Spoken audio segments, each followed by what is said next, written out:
Maximisation des recettes administratives, judiciaires, domaniales et de participation, la DGRAD et les services d'assiette affûtent les armes.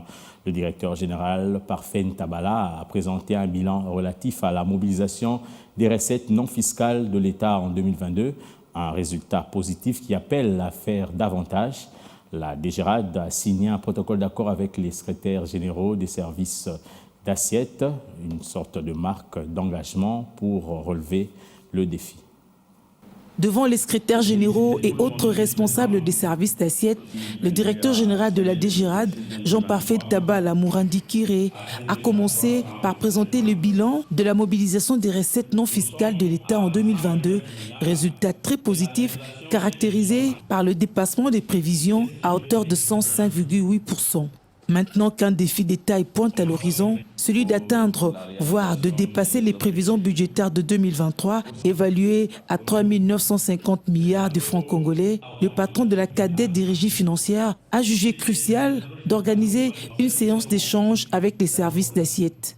Le mobile étant d'identifier les faiblesses liées à la mobilisation des recettes non fiscales dans certains services d'assiette, en vue de cogiter sur les stratégies à mettre sur pied pour répondre positivement aux attentes du gouvernement.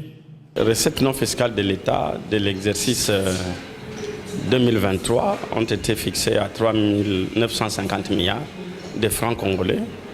Le fonctionnement de la réalisation des recettes est tel que dans les 4 phases de la réalisation de la recette, à savoir la constatation, la liquidation, l'ordonnancement et le recouvrement.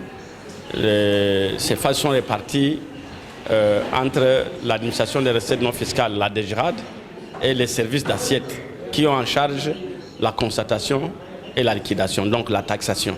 Et la DGRAD a l'ordonnancement et le recouvrement. Il va donc de soi que nous puissions travailler ensemble, faire l'évaluation de l'exercice passé ensemble, voir où est-ce qu'il y a eu des ajouts au budget par rapport aux différents actes générateurs de recettes qui les concernent et tirer ensemble des stratégies pour que les assignations de 2023 soient réalisées. Le déploiement du logiciel Logigrad dans toutes les directions provinciales fait partie des priorités stratégiques de la DGRAD. À ce jour, cet outil numérique qui prend en charge les étapes de constatation, de liquidation, d'ordonnancement et de recouvrement est en production effective dans le Haut-Katanga, le Haut-Lomami, le Congo central, le Bas-Ouélé, le Lualaba, le Tanganyika, la Tchopo et à Kinshasa. Le Logigrad est opérationnel dans le secteur des mines, environnement et développement durable, affaires foncières, PTNTIC pour ne citer que cela. Cette séance d'échange a aussi été marquée par la signature des protocoles d'accord sur la mobilisation des recettes non fiscales entre d'une part le directeur général de la DGRAD et d'autre part les secrétaires généraux représentant les services d'assiette. C'est au fait une sorte d'engagement pour dire qu'on est engagé à relever le défi.